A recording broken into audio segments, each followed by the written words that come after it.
I struggled through every it year a couple of times. Really, wow, yeah. For 30 years. It's interesting that because I read it and I read W. Clement Stone's book, Success System That Never Fails, at a very similar time. And if you've done this homework, which you would have, and some of the folks may or may not know this, but Stone, one of Hill's students, kind of, let's say monetarily, I think Stone got it. Mm-hmm. He really got it. He probably wasn't the most likable guy in the world, but he really sort of got the principle. And maybe Hill didn't apply it as well as Stone did. But it's interesting that that Hill, got it so early, and it's been around for so long and changed so many lives for the better. And yet it's still, like me, I still struggle to get through it because it's not an entertaining. That was 1947. Yeah. 1907 was The Science of Getting Rich, Wallace Wattles, yeah. Then I have a book from 1856, which is the first person to, I have an original copy. It's called Self-Help by Samuel Smiles. Right. And you read it, now it's in very heavy language, but you open it up and there's the first quote is by William McPeace Thackeray, and he's like a guy who was around during like the Ben Franklin days of the United States. Okay, yeah. And he said, may I give counsel to any young man, always put yourself in the company of your betters. Men who wanted greatly because they provided and created great things. Mm-hmm. People who went for small things, admired small things, and created nothing, And he said, if you can't do it, and I'm paraphrasing it, if you can't do it face to face, through books, and through biographies and whatever. Absolutely. Same thing that Napoleon Hill took. And then you go back 2,000 years, there's a book called the Bible, which is actually not a religious book, it's actually a book of personal development. As a man thinketh in his heart of hearts, so shall he be. Ask and you shall receive. Seek and you shall find, right? And setting goals. All that stuff was in there because if you did all these things, you would make yourself the best person you could be. Because that's the natural order of the universe, is to seek to reach your highest potential. That's called evolution. If you're not evolving, you're dissolving. Darwin said it's not the strongest of the species that will survive, nor the most intelligent, but the ones who are most able to adapt, which means to evolve. Yeah. The book was trying to get you to evolve to be the best you, because when you were, you'd be an example for others. You'd be a pathway to show others how to get there. And it's funny, is all the purposes that people use to get successful, once you kind of really, and I mean holistically successful, all those things that you're using kind of go out the window and it doesn't matter anymore. Sometimes I'll show them and that's why I'm doing it, or I want to get, because you get really abundant, you get very generous, and all that stuff, because you realize that's really success. Is not when you just have it, but when you can share it and the lights come on in somebody else's head and they go, oh my God, I got it too. Because then it's not lonely at the top and all your friends are happy, healthy, wealthy, and successful with you. Yeah. That's what the Bible was teaching.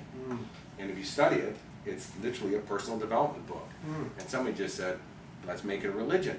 And the funny thing is, people aren't really upset at that, but they're pissed off at Scientology, which is personal development turned into a religion because it was a tax haven.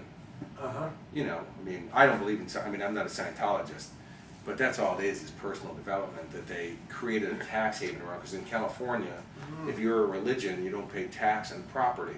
Right. So L. Ron Hubbard goes, I got an idea. Well, look at the buildings they own. Yeah. And look at the people who are in there, the money that church has. Buddy, that's what Hill should have done. Because he died, being really saved by Stone, if his biography is correct, that Stone employed him as a last, well paid as a sales trainer. Maybe Hill should have started the, I think that Napoleon, well, you got to remember, Think and Grow Rich wasn't actually a book. It was his manuscript of notes. And they talked him into publishing it. But he was always more of an employee anyways. Understood. But he was definitely a guy who, opened the door for so many people. He got it, absolutely. Yeah. You mentioned in an interview that I saw with you, a book that I've been coincidentally, here I am, just for the weeks leading up to me getting told about you at a seminar I was speaking at. I've been plugging to these guys, to other folks. Last night I mentioned it again, because I just got an updated version, co-written by Dan Kennedy, still through Maxwell Maltz's voice, Psycho-Cybernetics, and I heard you quote the thing on your interview yesterday. What are your thoughts on that book? Because again, we've been talking about books, and the original was written in 1950. 1950. 1950. 1950. 1950, Maxwell Maltz. He was a plastic surgeon who just found out that if you altered little things on people that, you know, like, you might have a little bump on your nose, you know, well, everybody else doesn't even see it, but for you it's like a pterodactyl egg, you know, and once a person got rid of that, how their whole personality shifted and they could go create success, or because they felt better about themselves. And that's the whole thing. It's really the be, do, have model. Well, he was coming at it from a whole different point of view, but when people feel good, they think good, they act good, they produce good. Then he realized that if I could do this and keep, you know, and people started doing it consistently, that it just became natural who they were. And that's why he said if you do something for 28 consecutive days, but you have to play full out, which means passion and enthusiasm, it becomes a habit. And so I go, well, success is really a habit. Honestly, is that, you know, you have three kinds of habits: empowering, disempowering, and neutral. Empowering would be like reading your goals every day, exercising every day, you know, have healthy eating regime, positive self-talk, things like that.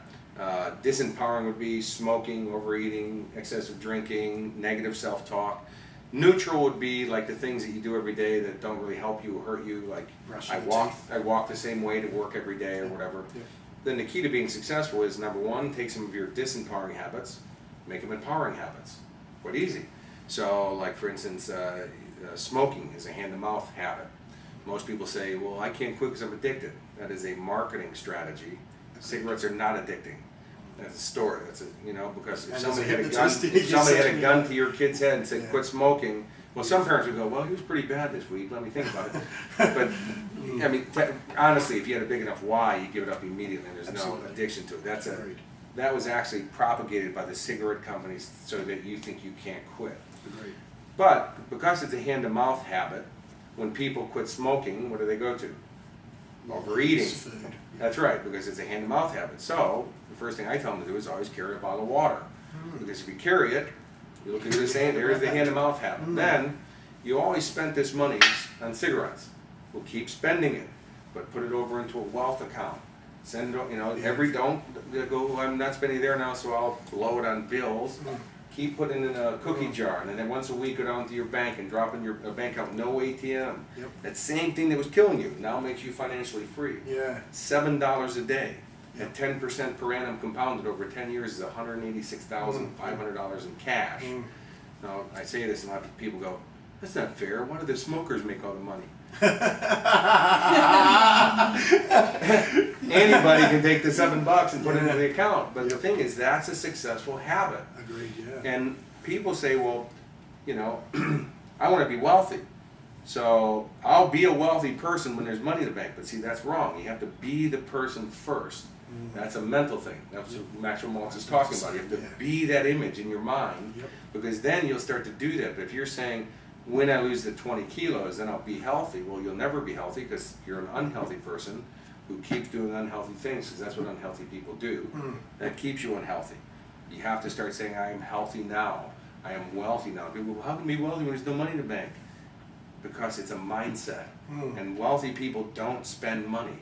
Wealthy people build wealth. See, that's a distinction, right? Most people go, well, how am I supposed to go spend the money as a wealthy person when I don't have it? That's not what we do. Just because I have money doesn't mean I go out and blow it. You know, I create it. Yes, when I want something, I go out and purchase it, or if I don't have the exact funds yet, I go make it. Why? Because I'm a wealthy person, and that's what we do. But that's not because of any other reason that's who I say I am. Over and over and over until it's so powerful in your subconscious that you just start to naturally act that way. And boom, all of a sudden you produce a result. So in your words, what might Maltz have said? So you mentioned and alluded to something, give these guys some bang for their buck as far as what would Maltz say? Maybe, you know, and some of the guys listening to this might have heard, you know, say your affirmations and do some visualization. What's an exercise that these guys could do for the next 28 days, full out, as you just said, playing full out? How long a day? And what should they do for that a period of time, maybe once in the morning, once at night? If they could commit, say 10, 15, half an hour a day, morning and night, just for 28 days, what would you tell them to do in that 28 days? Great. I'd say first thing is get up 15 minutes earlier, right? 1 extra hour a day is 9.5 extra 40-hour weeks you have every year. Imagine how successful you'd be if you dedicated that to your own personal development. Because personal development means developing your person into being a better version of yourself. That's personal development.